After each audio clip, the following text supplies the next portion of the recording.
Hey, Joe, can you talk about how Rihanna reacted in there? She was thrilled. Yeah, she was thrilled, obviously. Yeah, I mean, you were talking. You weren't really sure she was going to be involved in the trial, or Well, he didn't want her there. Right. He didn't want her there. He was very protective of her. I was sort of supporting his decision to keep her away. But this is not, the trial's not about Rihanna. Yeah. But she called me one day and she's like, Joe, wild horses aren't going to keep me away, so you let him know I'm coming and deal with him. I'm like, okay. And what did you think about the way the prosecutor kind of kept drawing attention to it? He was responding to you, but he also, I mean, he kind of ranted about the kids' giggles and stuff. What did you think about that? I didn't think that did him any favors. I thought that was sort of a poor strategic move. We didn't bring up Rihanna or the kids, and I was trying to focus my 5.5 hours. I thought so. I tried to focus my 5.5 hours on the facts. Him talking about Rihanna being there with the kids, the jury saw them. They understand they were there. They can draw their own conclusions. Yeah. But the reason she was there is because they were family. And the reason the kids were there is because they're his family and they're his kids. And that day she had to have to take care of those kids. And, he didn't know if deliberation was going to start that day. And if the verdict didn't go his way, he was going in. Yeah. So, I mean, how could anyone have the audacity to question why his children would be there when it could be the last time he sees them in a long time? Yeah. So I didn't appreciate that. I didn't think it was a smart and strategic move, and clearly the jury didn't either. So.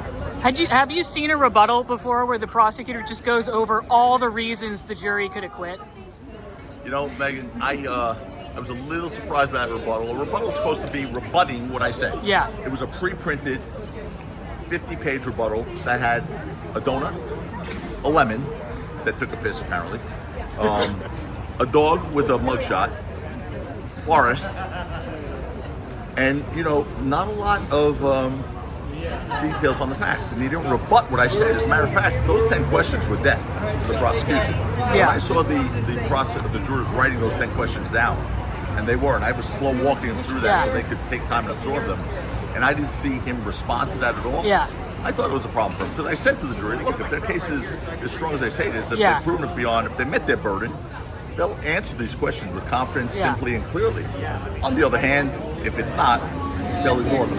At that point, I didn't think anyone was writing anything down. It was like so late in the day. No, they wrote those questions down. Okay. Oh, I saw at least 3/4 of that jury writing the questions down. But, again, they could have been drawing pictures at that point, but they were writing it. And, look, so we have different styles.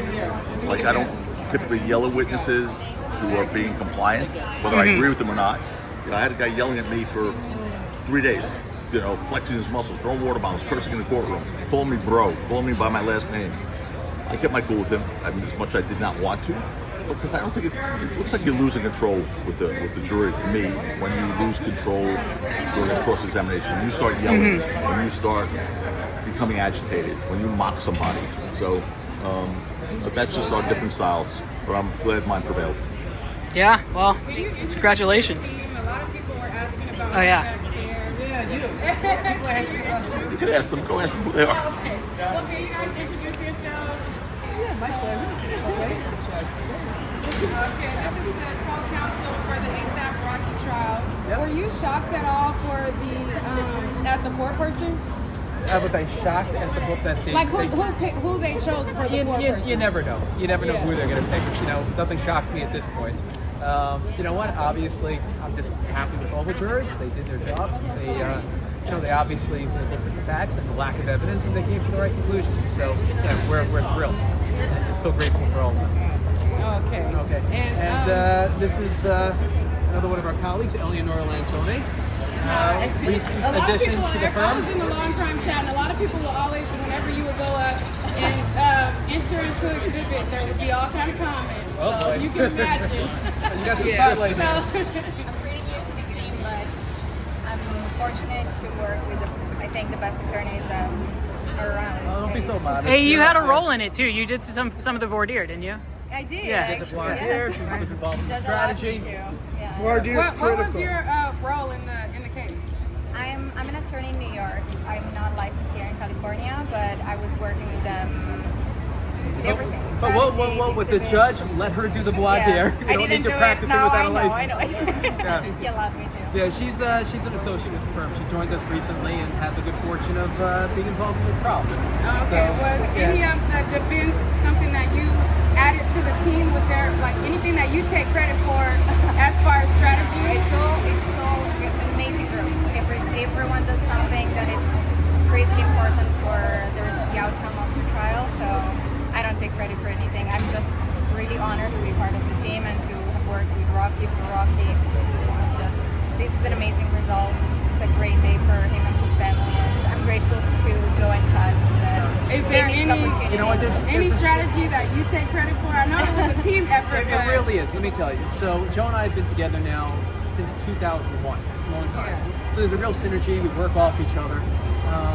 I don't think there's any one of us that takes individual credit. It's a group effort, and now we have a new addition to the group that works with us.